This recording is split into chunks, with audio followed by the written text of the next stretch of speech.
Welcome to session number 2 of a small group video series called On Your Mark, Get Set, Grow. This small group video series is offered by Chain of Lakes Church during the season of Lent. Each of these small group videos will correspond with a sermon that I give on Sunday. If you'd like to learn more, I encourage you to come to worship to learn about the sermon. Today is session 2, and we're looking at the question, who is Jesus? This is a question that people have wrestled with ever since Jesus lived on the earth. Who is this man who was born to a teenage mother, grew up and started a movement of followers, got the attention of religious and political leaders, was executed on a cross, and rose again? Answering this question might be the most important answer that any of us ever develop. Who is Jesus? Mark had a response to this question. And before we get to that, I think it's worth asking ourselves, how do we answer this question by reading Mark? Well, one way is to look at a list of titles that Mark used to describe Jesus. A second way is get a big picture of the actions that Jesus took in Mark, that Mark recorded. One of the reasons that I encourage people to read a gospel from beginning to end is to receive the big picture of this story. So let's look at some of the titles that Mark used to describe Jesus. Right away at the start of Mark, the first chapter is so important. The very first verse, the beginning of the good news of Jesus Christ, the Son of God. Jesus is called Christ. Now, Christ is a title, not a name. It's not like Jesus was his first name and Christ was his last name. Christ is also a synonym for Messiah. Of the synoptic gospels, remember, Matthew, Mark, and Luke, only Mark used the term Christ. Read through Matthew or Luke, you won't find the word Christ. Most of the time in Mark, Jesus is just described with one word, Jesus. But at significant moments, Mark used those two words, Jesus Christ. And when we read those, that's a tip that this is very important. So the question is, well, what did Christ mean? Well, a synonym for Christ is Messiah. Mark used the term Messiah, the word Messiah, 5 times. One important place is in the middle of Mark, the 8th chapter. So let me tell you a bit about this story. Jesus was walking with his disciples to the village of Caesarea Philippi. It was located about 24 miles north of the Sea of Galilee. He asked the people walking with him, the disciples, "Who do people say that I am?" They answered. Some of them said, "You're John the Baptist." Some of the disciples say, "The people say that you are Elijah." The disciples said, "Some of the people say you are one of the prophets." Then Jesus asked the clinching question, "Who do you say that I am?" This is a question for each of us to wrestle with.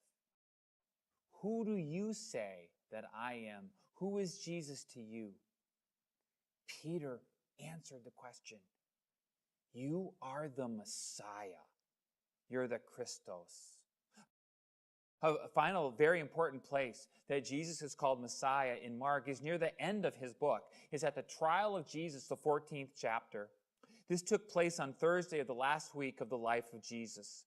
Jesus had just shared the Passover meal with his disciples. We call it the start of the Lord's Supper. Jesus, after the Lord's Supper, went into the Garden of Gethsemane and he prayed. He was betrayed by Jesus, arrested, and then brought before the high priest and the council of leaders, the Jewish council of leaders called the Sanhedrin. Jesus was on trial. It wasn't a fair trial. In describing the trial, Mark wrote that the entire council was looking for testimony that could give them a reason to put Jesus to death. Many people gave false testimony, and the testimony didn't agree. It was a sham. Jesus remained silent during the trial. Then Caiaphas, the high priest, stood up before the council of the Sanhedrin, acting like a prosecutor. This is one of the most dramatic points in Mark. Have you no answer? Caiaphas asked Jesus. Jesus was silent. Then Caiaphas asked Jesus, are you the Messiah, the Son of the Blessed One? The term Blessed One had been used by God to describe Jesus when Jesus was baptized and in the story of the Transfiguration. Imagine if you were a spectator at the trial and you heard Caiaphas ask Jesus this question, are you the Messiah, the Son of the Blessed One? Jesus was not silent. He answered the question, are you the Messiah?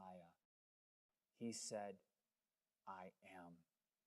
Jesus claimed that he was the Messiah. Caiaphas tore his clothes, a sign of distress. Blasphemy, he cried out. This is what we need to convict Jesus. Jesus was condemned to death and beaten. His claim of being the Messiah brought about his death.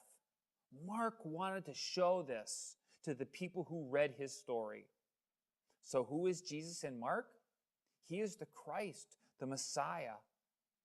We might think, well, I know that Jesus is the Christ. Why is this so important? Remember the chaos that existed when Mark wrote his gospel. Earthquakes, the temple being destroyed, incredible persecution of important followers of Jesus. It seemed like the world was coming to end. Mark's claim that Jesus was the Messiah was significant. Jesus wasn't going to restore the nation of Israel. He wasn't going to be a decisive military leader. He was going to be the Messiah through his teaching of love and suffering and ultimate sacrifice. The greatest and perhaps most powerful moment of being the Messiah is when Jesus was on the cross. So a final story in answering the question, who is Jesus, happened while Jesus was on the cross. It's in the 15th chapter. A centurion was watching all of this. The centurion was not a Jew, most likely a Roman. He could have been in charge of the execution squad. He certainly was not sympathetic to Jesus. We can infer that the centurion was at the cross for all 6 hours while Jesus hung there. Jesus, at the end of his life, cried out, Eloi, Eloi, lema sabachthani, my God, why have you forsaken me? And he breathed his last. The centurion saw all of this. Mark wrote that when Jesus breathed his last, the curtain in the temple tore in two. The centurion didn't know this because he was watching Jesus die on the cross. As the centurion watched Jesus breathe his last breath, he said, truly, this man was God's Son. The very man who was in charge of the execution of Jesus became a believer that Jesus was God's Son, the Messiah. What's interesting is in Mark, even the demons recognized who Jesus was. One of the first stories in Mark, the first chapter, verses 21 to 28, a man with an unclean spirit. Today we would say he had a mental illness. When he saw Jesus, this man, he said, what have you to do with us, Jesus of Nazareth? Have you come to destroy us? I know who you are, the Holy One of God. One of my personal favorite stories in the Bible is a story of a man who's called the Gerasene demoniac. He lived in the tombs, this man. He had to be restrained with shackles, but he had the strength to break them. Today we would diagnose him with a mental illness. Living among the tombs in the mountains, he was always howling and bruising himself with stones. One day, Jesus got out of a boat, and the Gerasene demoniac ran up to Jesus and shouted at the top of his voice. And can you imagine his strength? What have you to do with me, Jesus, Son of the Most High God? So who is Jesus?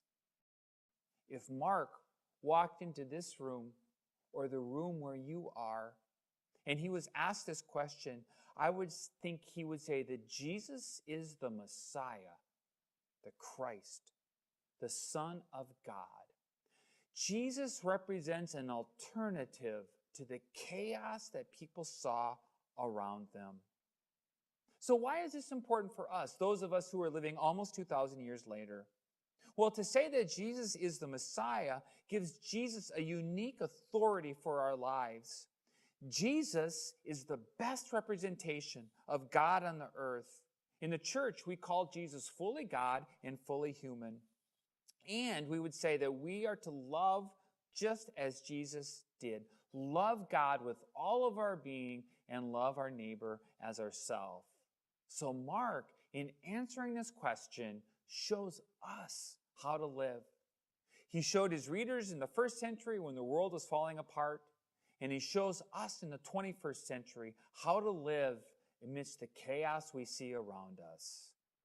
It's relevant for our lives. On your mark, get set, roll.